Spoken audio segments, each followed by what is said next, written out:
We are here today. We are meeting Saturday, September the 11th, here in Little Rock, Arkansas, to discuss rent relief efforts in the community of Little Rock, Pulaski County. We are fortunate to have a rent relief advocate come speak to us today in Malik Marshall with the Arkansas Community Organizations. And I'm going to ask everyone else now to introduce themselves. I'm from the Downtown Neighborhood Association originally, now president of the coalition. Mary, introduce yourself, please. I'm Mary Henthorn in Ward 4, and I'll try to help out with the tech here. Jim, introduce yourself, please. My name is Jim Lynch. I live in Ward 3, and I am representing ACO this morning.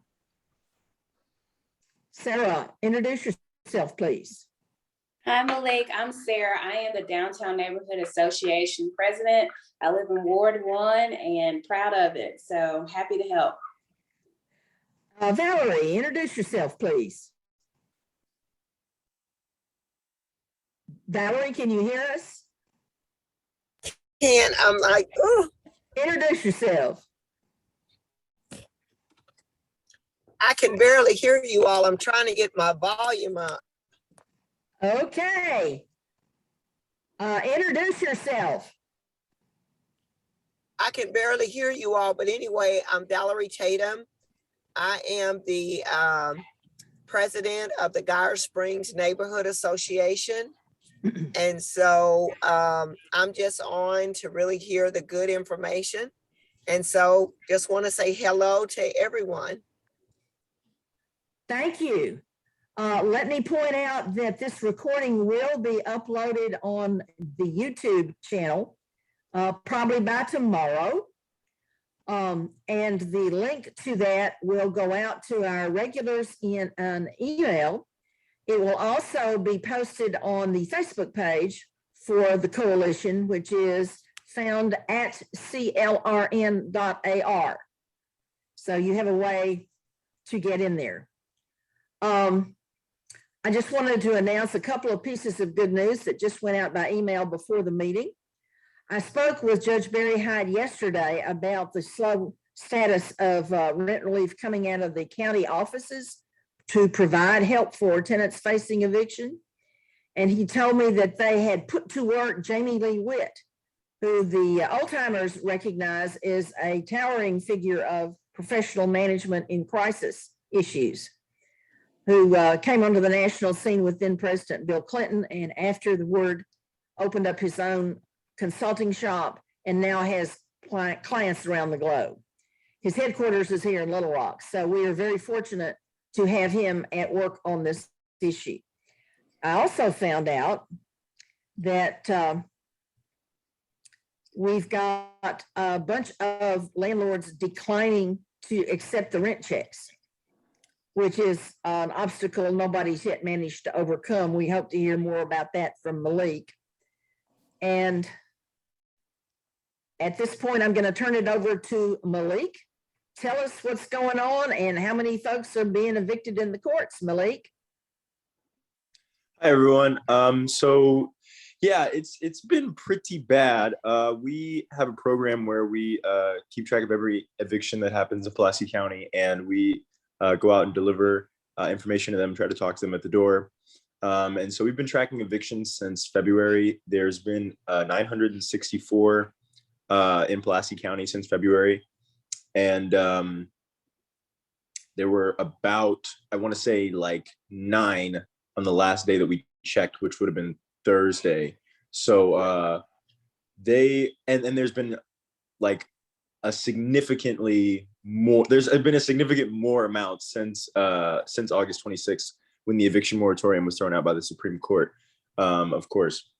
And I think it's also important to point out that the new guidelines that were passed by Governor Hutchinson this week, I want to say maybe on Wednesday or Tuesday, those are part of national guidelines that passed all the way back in May that the Treasury put out.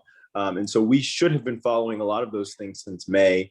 We were even mandated to follow one of them that the rent relief programs, they've been mandated since May 7th to give money directly to renters when the landlord doesn't accept the money.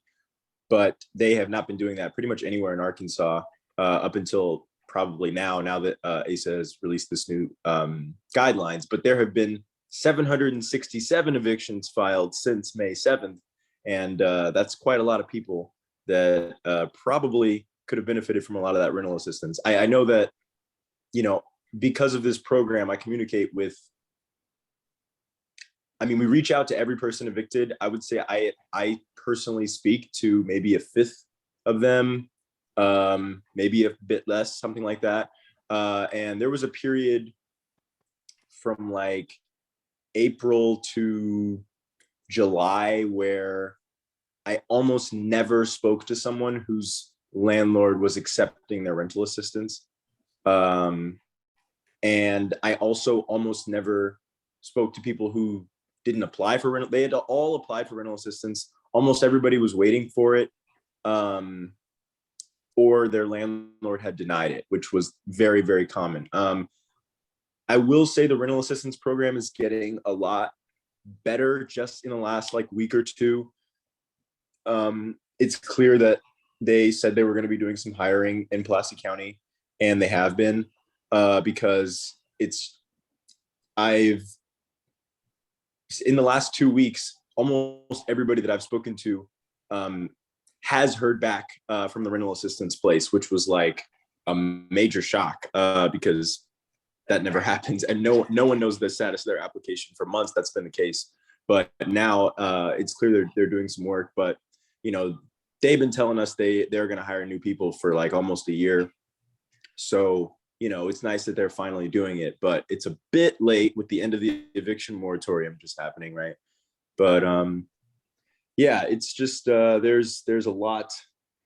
The new guidelines are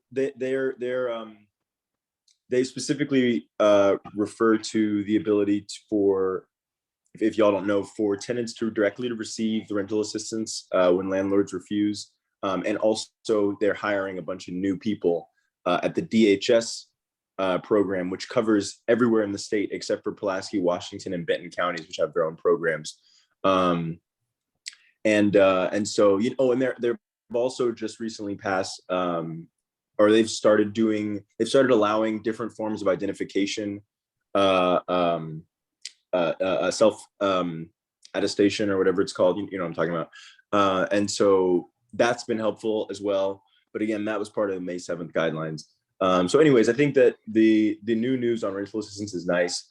But it's just a little disheartening because there are still a lot of people being evicted, and in Pulaski County, it's gotten a bit better, but especially throughout the state and even here, it's just, we wish this would have happened earlier. We had an event on Thursday where we went to the rental assistance office. We talked to the news with some folks, and we had 2 people that were supposed to be at that event that couldn't go.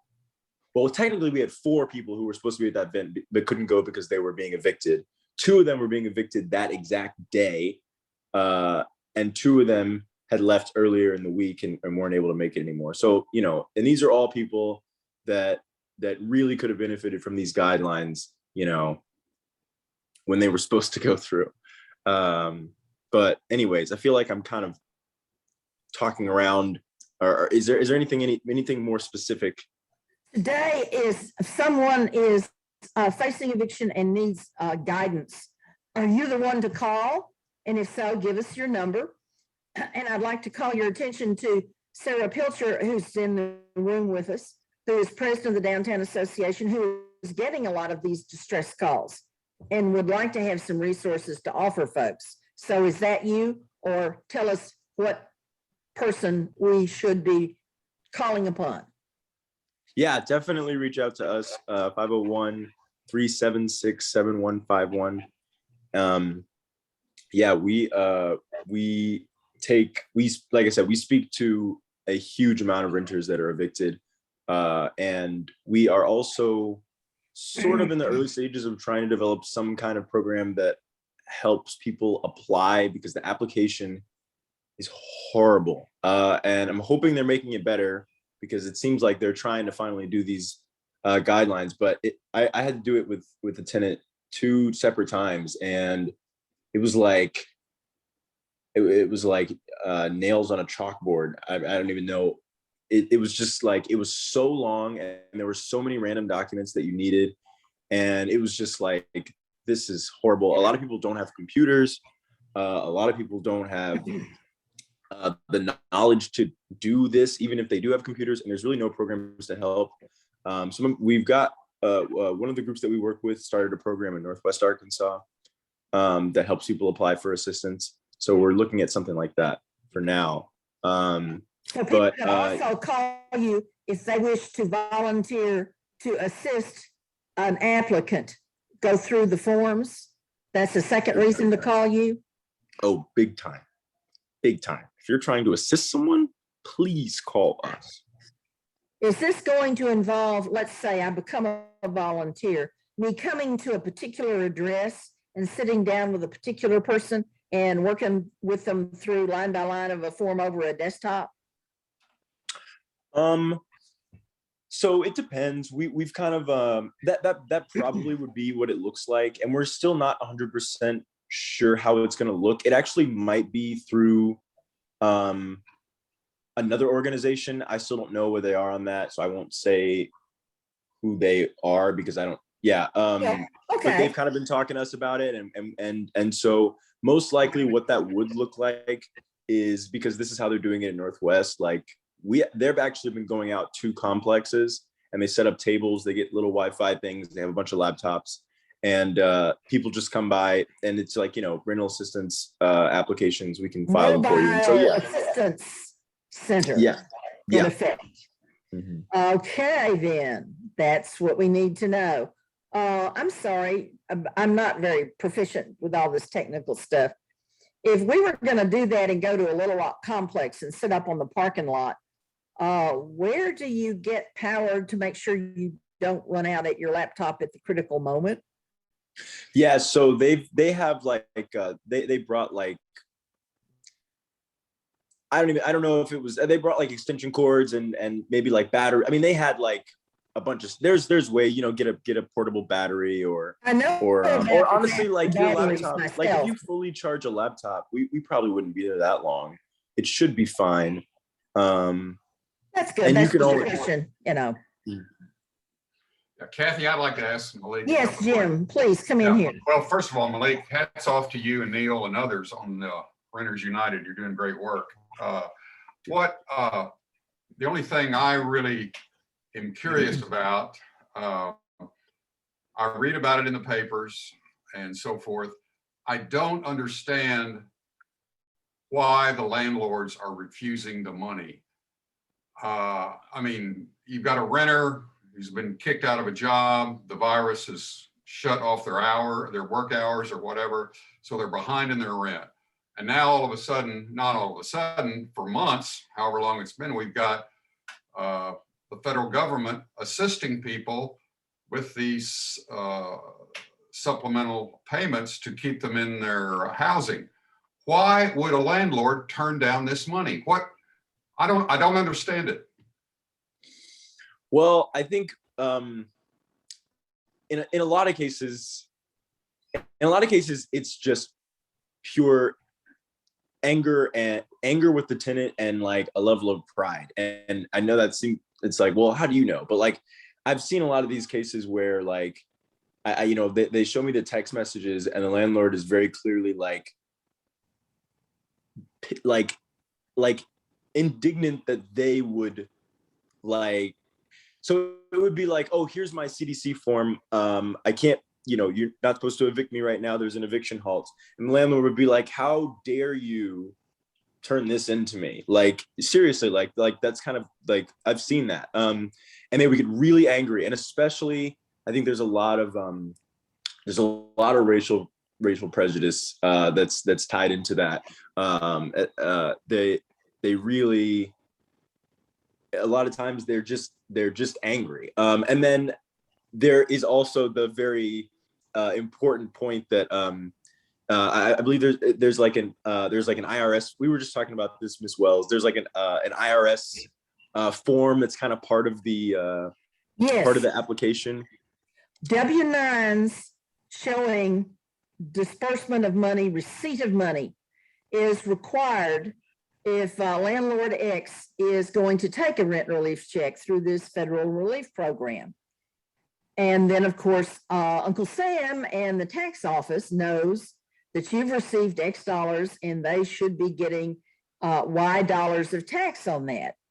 And a lot of people are letting it be known, I'm told, to the officials with whom they are declining this money.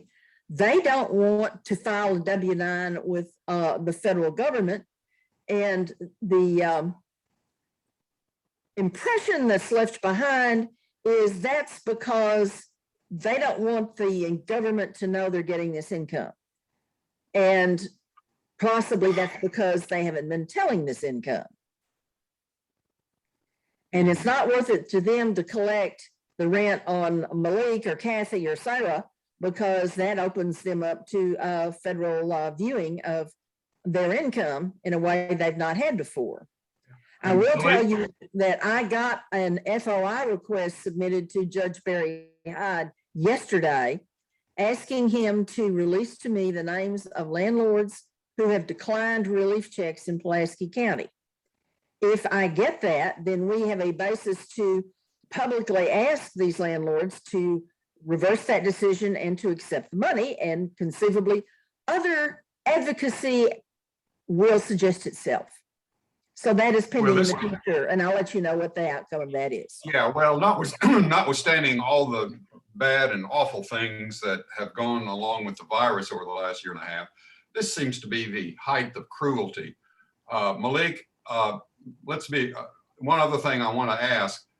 Let's say I'm getting evicted, I'm behind in my rent has been $600 a month, whatever, just to have a number to talk about. Is the rental assistance, the emergency rental assistance, is it $600 a month, or is it just some percent of $600 a month? Oh, the ERA program is actually really, really good. They cover a lot. I don't remember the exact number, but I know they, in the cases I've seen, they cover pretty much all of the back rent as well as a lot of future rent. I want to say it's up to 15 months, but I don't know that for sure.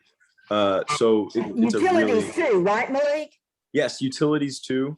And there is an allowance for that money to also be used for rehousing if they get evicted.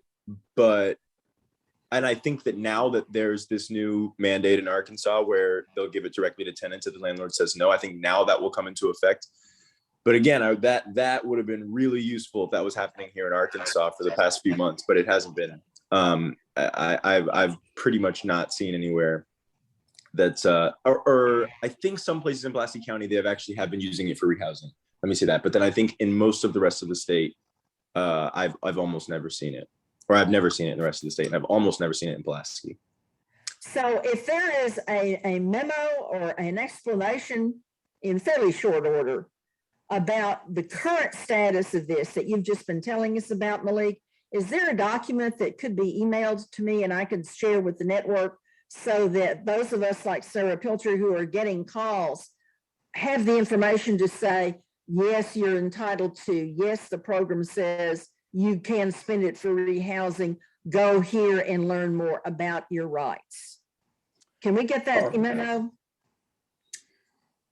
I don't know if we have one yet. Just we get one up. Yeah, we probably should. I know that that our Northwest folks, we are big time nonpartisan, but I have to give a shout out to the young Democrats at the U of A because they do a ton of work with us. They're the ones who started the program that I was just telling y'all about. And I think that they have a document they typed up. I'll check in with them on that, but if there isn't one, yeah, we can definitely make one. And I think for one, if you got it, yes. Okay. Far and wide. Mm-hmm. Yeah. Malik, cool. Malik, I wanted to ask a question. Oh, I'm sorry. Go ahead, Valerie, go ahead.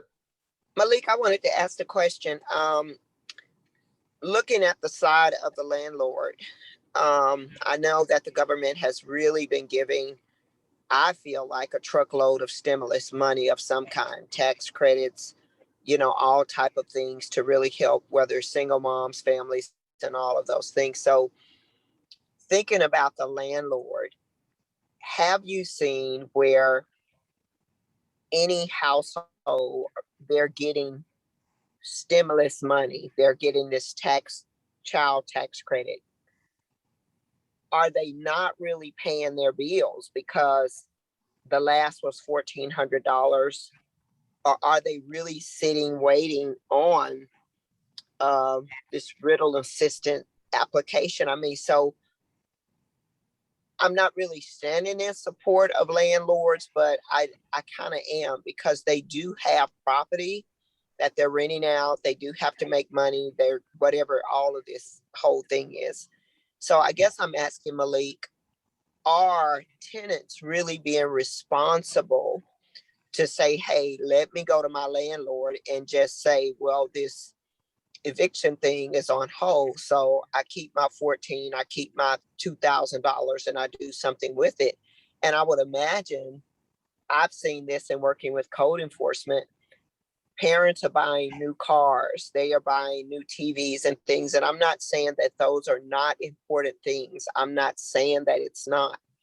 However, I'm saying a landlord would be upset if you're not paying your rent, but you went and got a 2020, 2021 car and it's sitting in your yard. I mean, and all kind of things go through the landlord's mind. So my point, I'm asking a couple of things.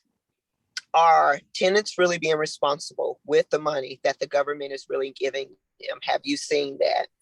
And are they just waiting to say because we're working with the mentality, is there government, I'm waiting on this riddle assistant and the landlord can't do anything to me, so they better take this check. So is that even playing a factor in there? Well, I think, it's, I'm sure that this is, I won't say that's not happening. I'm sure that that's happening on some level. But I think, like I was saying earlier, I talk to people that are being evicted here like every day, and I guess I can't always tell. I can't always tell for sure what's truth and what's not truth and stuff like that.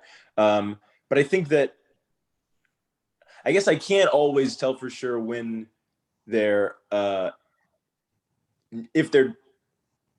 That was going to be a dumb joke. It doesn't matter. Let me just respond to the question. No, like, I think there are a lot of cases when it's very clear that this person is not is telling the truth. I think that the vast majority of people that I spoke to didn't even know about the eviction moratorium before I called them. They weren't actively trying to not pay rent because they literally didn't know there was a moratorium, which was why we had our last program to go out and talk to the people being evicted. And so, I think that, there are always going to be some people in some cases who take advantage of some things, but, are we going to cut off our nose to spite our face? Because there's so many people that I talk to that are really going through it. I mean, like, with children that have nowhere to go, that have, like, so many things right now are just affecting this, like, cars breaking down, like, then there are people still, I think something that we don't think about is there are people still that, like, you don't have to be behind for a whole year to suffer like this and to face eviction. I talked to multiple people in the last few weeks who just got like a COVID scare at their job and lost work for a few, or like they got COVID for and they lost work for a few weeks and they couldn't make rent that month. And their landlord filed an eviction against them immediately because all the evictions are being filed right now because the moratorium ended. And so now these are people that like are just like completely blindsided. And so I think that and then I guess I'll also say at the end of the day, there's a reason why we're the worst state for renting in the country year after year, and that's because the landlords have a lot of power here, and so I am not too worried that they're not going to get what they need, because they always get what they need. It's Arkansas. You know what I mean? Yeah, obviously they're losing profit and they're not, you know what I mean? But it's not nearly as bad as what tenants are going through in a lot of the cases. Well, and I would just say, Valerie, let me ask an illumination point of information here. Do I remember correctly that for that tenant to get that CDC letter and hand it over to the landlord, they must certify that they are in fact out of a job and getting no income because of COVID? Right. So Valerie's question It's about not necessarily, holding it's your because of rent and using COVID. it somewhere else is not likely to hold up very far or with too many people, because they're having to assert that they are not getting income. So they don't have the rent to spend somewhere else. Is that a fair point, Malik? Yeah. It's they've sometimes, I think there's one stipulation if you have like really high recent medical bills. But besides that and COVID are the two reasons why you can even do the CDC form. So yeah, it's you can only, right. You're right. Well, Okay. is it the fact that the tenant himself or the family has COVID, or that No. they lost the work because of the pandemic? Lost work because of the pandemic. Yeah, that's what I thought. Yeah. Mhm. Well, let me be clear. There's one little fuzzy area. Okay, I've got 6 months in arrears and rent, and now I've learned that I can submit this letter to my landlord, and if he or she agrees, we can catch up on rent with the federal money and so forth. The landlord refuses. Are you running into he's refused? He or she has refused, and they continue with the eviction process. Is that correct? Yep. And I've talked to a lot of people who've been evicted because their landlord refused to rent. I don't want to give a speech here, and I'm not a landlord, not interested in being a landlord, but I just do not understand that. I mean, They have. why would you deprive someone? Why would you deprive someone of housing, irrespective of politics, irrespective of they made a decision with their money that you don't agree with or whatever? Why would you deprive someone with housing when in fact a remedy is sitting, looking you in the face? Because it keeps private your income. correct. Well, you know what? Private your income.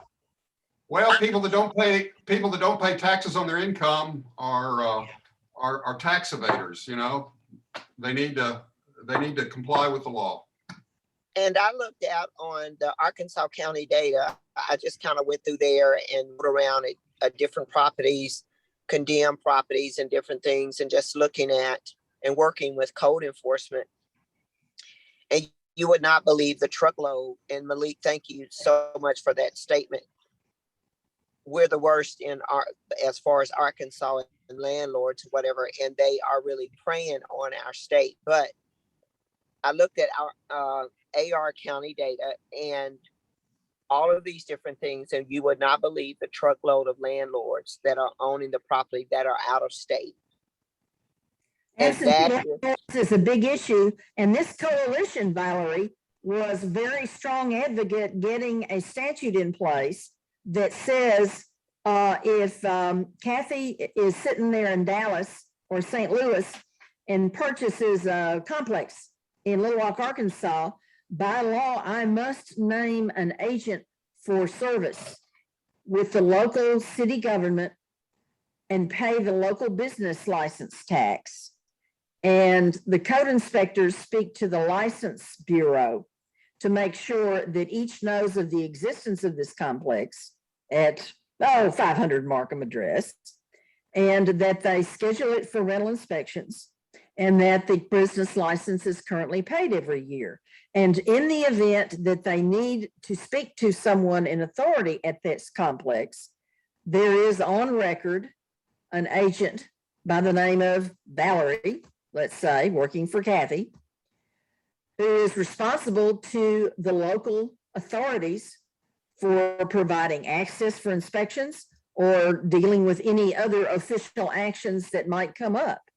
And that's what we've done, at least in the city of Little Rock, because of that very problem with absentees.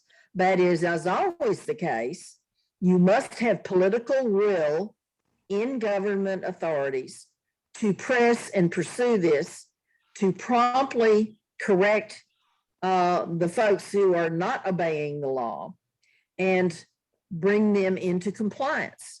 And we always are struggling with bringing folks into compliance with rental standards in the city of Little Rock. And we just need to be vocal with our city directors, as we need to be vocal with our JPs. And let me just raise the point. This is a county government rent relief program Malik is talking to us about. So if you've not called your JP, please, after this meeting closes today, call your JP and ask your JP, what is the update on the county rent relief program? And if they can't tell you, oh, I know what it is, and I will send you a copy of the latest memo to us on the quorum court, then ask them to do that and to keep you updated, and for them to press to be regularly updated about the status of this rent relief, because that is a way that we as advocates and citizens can press our authorities who are in place, who are elected by us votes, our votes, to have a voice in this process. However much it's undertaken by contractors and county employees who do not answer to us. But the JPs answer to us. So please keep that in mind. Let me ask on the legislative level, when we go into and we try to lobby for certain things, is the board mostly landlords that we are talking to? Yes. Is that for me?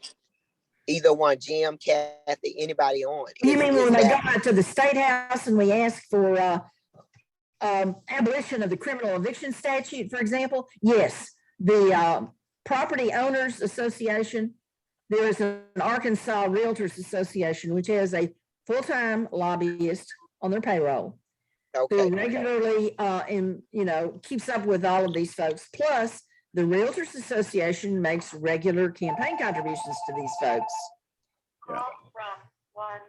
And excuse my ring, had a phone here.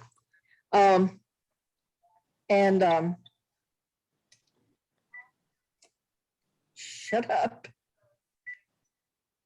Pardon the interruption. Anyway, we have seen this time and again, Valerie.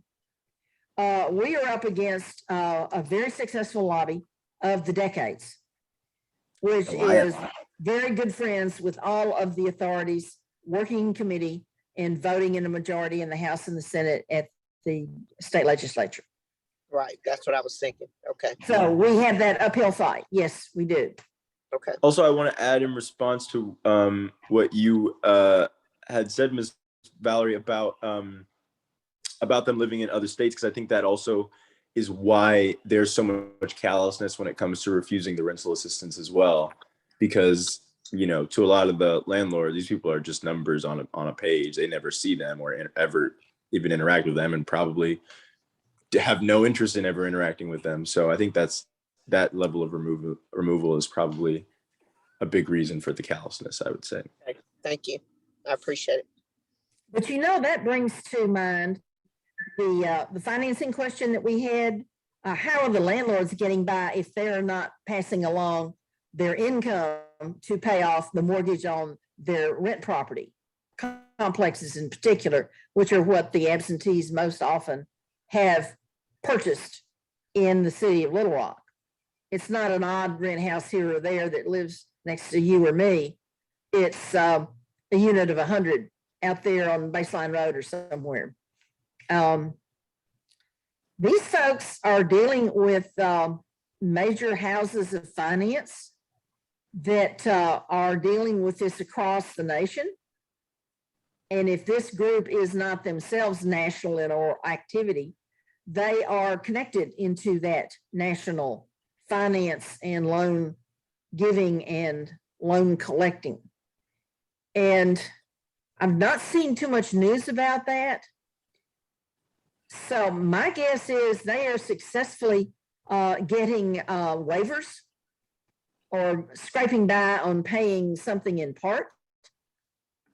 However that might look, we know that a lot of authorities will urge an individual who can't pay the utility bill are urged to come in and work out a payment plan. We've seen that all our lives. And my guess is because we're not seeing headlines, the XYZ Corporation of Dallas or St. Louis has been foreclosed upon for failure to pay its debt on a portfolio of rent properties. They have managed out of public view to keep going and to get extensions this and waivers that.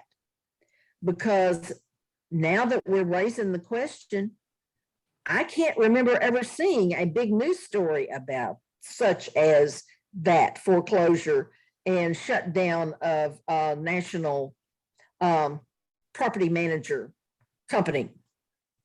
Has anyone else been hearing about such as that?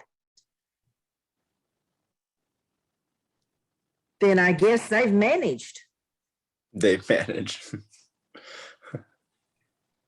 We could say more things, but remember this is recorded and it will be viewed out on YouTube. So Malik, I want to ask. Respect here.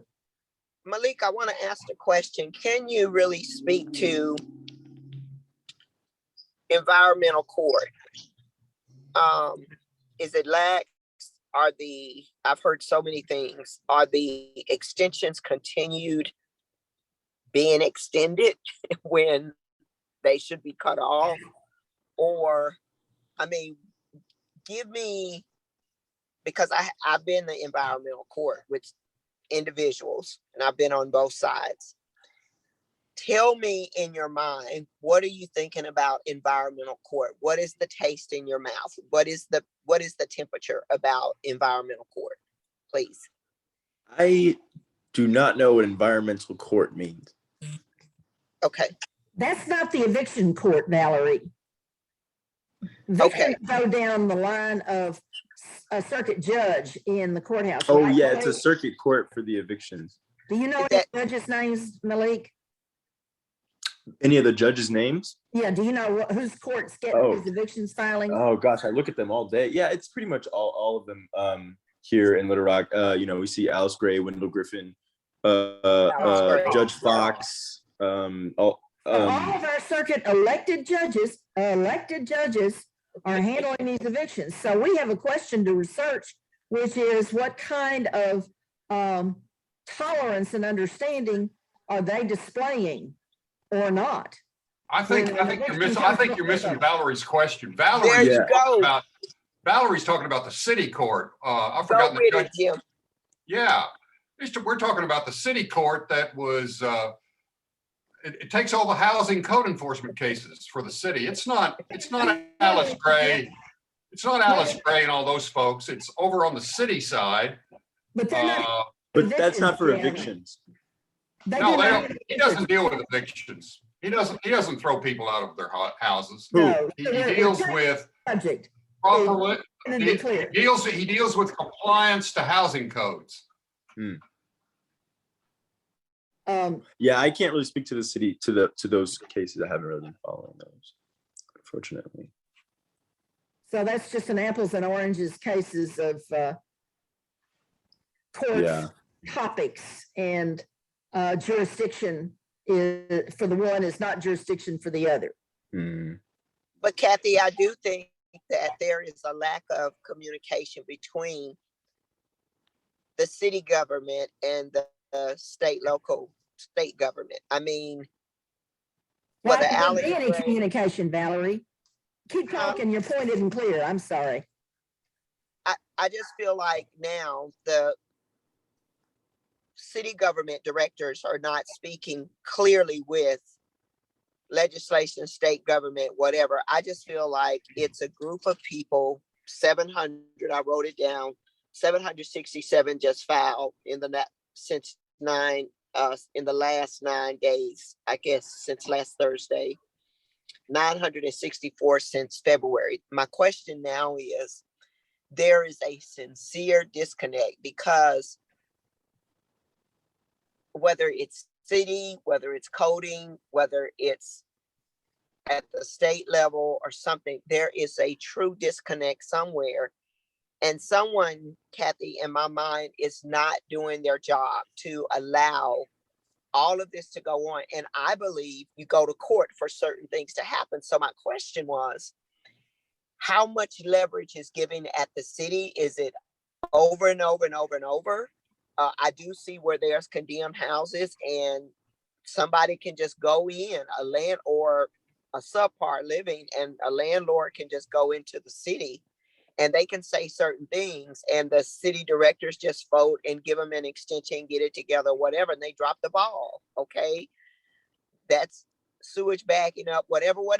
Okay, stop it. If you know these things are happening now, environmental court, you're about to take their house, this condemned house that I'm sitting right next to, then, well, they forgot to pay the taxes, all of these different things. They decide they want their house. So now they start paying money and then they get another extension for 45 days to do all of this. It just seems like there is a cycle of just stuff going on and dropping balls. So I guess I'm trying to say there's a disconnect. I mean, city is not speaking with government, state officials to say this is truly a problem, because when you have almost 1,000 people filing to be put out, where is the heartbeat to say we are not going to let this happen? I mean, I know there's laws, I know there's ordinances, I know all of that, but when do we say enough is enough? I mean, it's crazy. It's just ludicrous at this point. Jim? Well, Valerie, I agree, but for what it's worth, and I'll try to keep this short, but it's been 30 years ago that some of the grassroots groups started pushing for what we call the rental inspection program. The code enforcement people at City Hall were, you could count them on one hand. It was 5 or less. And we had landlords going crazy, taking homes, large homes built decades ago, dividing them up into as many as a dozen apartments and renting them out. And you can imagine what they were like. They were just awful. City wasn't doing anything about it. We started pressuring the city. It was a campaign it took 3 solid years of just raising hell to get them to adopt the rental inspection ordinance in May of '93, which said that every apartment in Little Rock had to be inspected every 2 years. Well, it was a wink and a yawn. They never have lived up to doing it for 2 years. It's now been recently amended to every 5 years. And so and there's some workability problems that actually make enforcement easier. But here's the real problem. Of the things that city government does, police, fire, parks, pick up the garbage, patch the potholes, water, sewer. Those are the things that you think of as city government. You notice I didn't mention housing. Housing is not among the top 5 things that the mayor and the city board get up in the morning and think about, even though it's one of the most important things. I mean, families have to have shelter, and it has to be shelter that's up to snuff. You can't have sewer leaking out of the bathroom into the living room carpet, which was one of the examples we used 30 years ago. And a few weeks ago. And a few weeks ago. Thank you, Malik. And so what happens is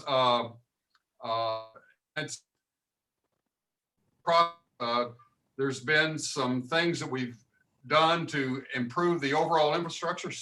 Kathy mentioned we got this notice of agent. Didn't matter where you lived. You had to file with the city that said you owned an apartment, even if you lived in Anchorage, Alaska, and so forth.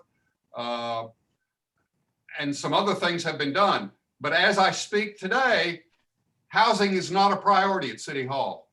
So my advice to everyone who can hear this discussion, get on the mayor's case, get on the city, get on the case of your city director. I mean, one of the reasons we went to wards, and this organization was very big in pushing for ward elections, was to pinpoint accountability and responsibility for a geographic area. It doesn't matter whether it's Ward 1, 2, 3, 4, 5, or 6. There's a city director that owns that piece of turf.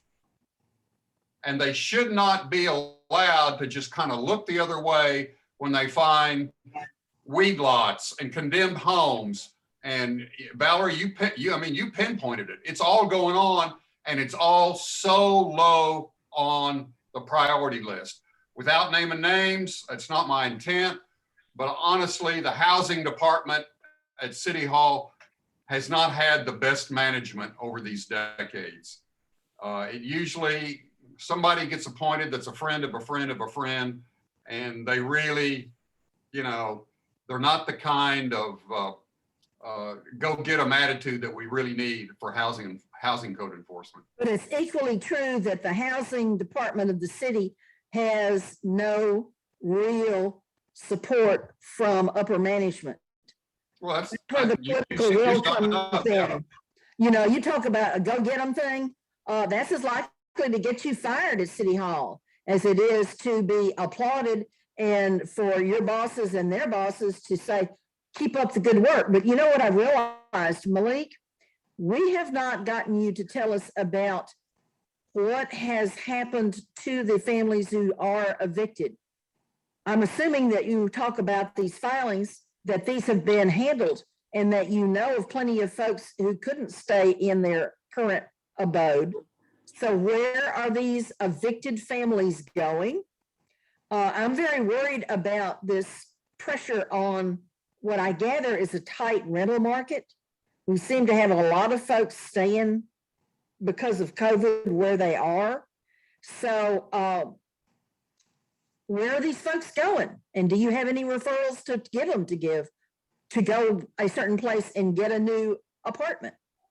Well, I just wanted to say first that I strongly agree with what has all just been said about the city, and I think that it's unfortunately a reality. The landlords are very organized in this state, and I think that there's a reason why nothing's going on at City Hall, and right. it's not just incompetence, although it's probably also that too. Correct. But so as far as where they go, there's a few different.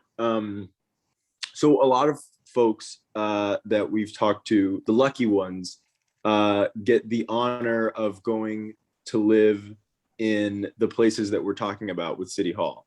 There are a few complexes around that are like the worst of the worst. Like I'm thinking of Woodridge, Spanish Valley, some of these places, they are absolute hellholes. And they have vacancies. What'd you say? And they have vacancies. And they have, yeah. And they're the only places that people can get in if they've just been evicted because they're not getting any good references.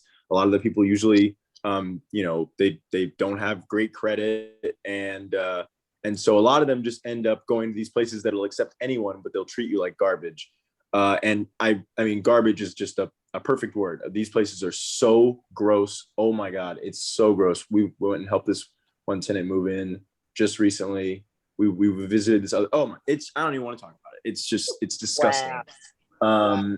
The sewage problem is very, very specific. That's why I was glad you mentioned that, because we've just had a few people in the last few weeks that sent us pictures of sewage that was coming out that was just so gross, and roaches and rats and just like and the most. Dare call in a complaint to get a rental inspector in there so that the landlord can be told officially to fix the sewage leak and comply with standards for rent housing?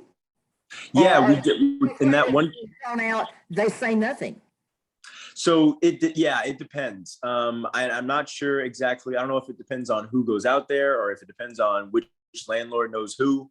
I know that in one place they called code enforcement down there, and code enforcement, all they did was call the landlord and tell them that their tenant called on them. That was at Woodridge as well. I know that the place we went to that had the really bad sewage problem, I can't remember exactly which complex that was, but I know that code enforcement did. What'd you say? American Manor or something like that, wasn't it? The one out. Okay. Mm-hmm. That sounds right. I think so. Yeah, American Manor. I know the older lady that was on the phone. I mean, that did the thing that was on. Oh, okay. Mm-hmm. Yeah. So we did call code enforcement on that one. So there are some. It depends. A lot of times, code enforcement is not doing a lot. They're very clearly but so that's where the lucky people go. There are. Honestly, I would say the majority of the time after somebody's evicted, I call their phone and their number's disconnected. Yeah, that's I would say definitely over 50% of the time that's the case. And then some of them are able to move in with family. A lot of them move into go out of state. A lot of them go to, I don't remember which shelters. I know usually we send folks to Jericho Way. That's a really good organization that helps out. Sarah, I have a question. Because I'm listening. What are y'all keeping documentation of all of these calls? Because I'm keeping documentation of my neighbors that are calling. And everybody has cell phones, or y'all have pictures and videos and things. And I feel like these things need to be presented to our city directors and our local government and seeing, because some people are visual, just reading it, in the Arkansas Times or Arkansas Democrat Gazette, people need to visually see how some of these people are living. And I'm asking, do y'all have that type of documentation so we can present this to our city directors, present these to our state reps, present this to our governor and say, look how our kids and families are living and suffering here in our state. Yeah, that's a really good point. We actually, so we've made 2 videos so far. We've got a few editors that are really great. I'll usually go out with a camera. I'll record a bunch of the stuff all around the apartment and then a few minutes of the tenant speaking, and then the editor will chop it up into something really cool. So we've done 2 so far. I've recorded another one. It's being edited now, and I'm going to meet 2 more tenants next week to record 2 more. Where are you sharing this? So the we public can see it.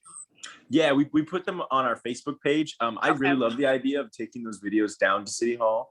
The 2 we did so far were quite a few months ago, because that was when we were in the middle of the habitability fight. And once we moved to the eviction fight, we kind of stopped.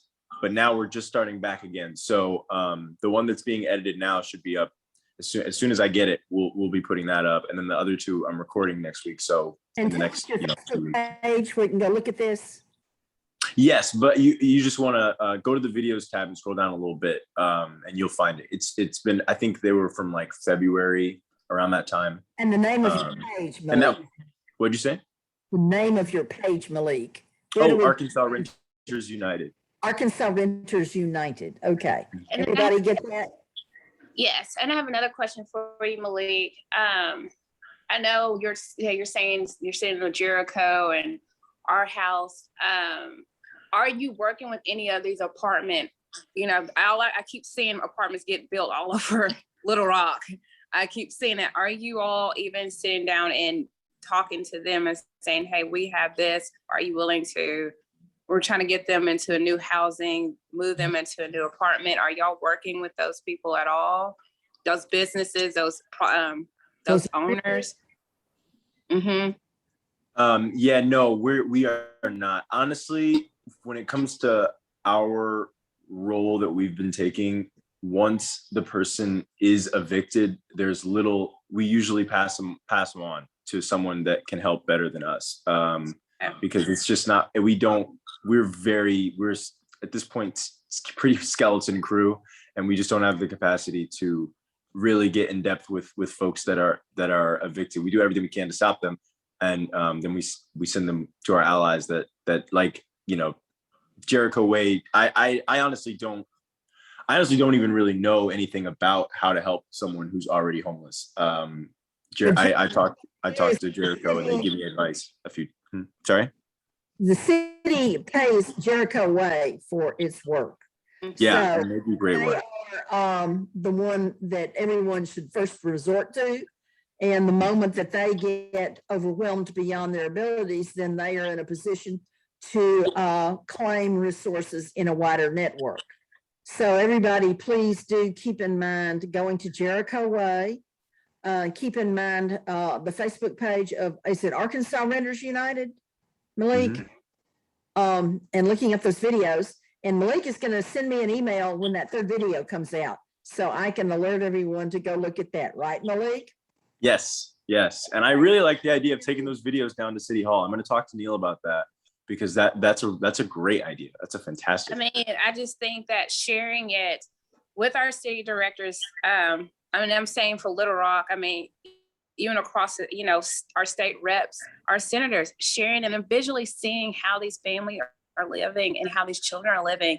I mean, I understood what Valerie was saying. There are some people that were not using their money correctly from the stimulus, and they were buying cars and such. And there are a few what we call bad apples, but then there's a whole bunch of apples out here who are actually doing what they're supposed to be doing and doing the best that they can under the circumstances. And so I think people need to see that and hear their stories and hear their voices and how we can be of service of helping people in the community.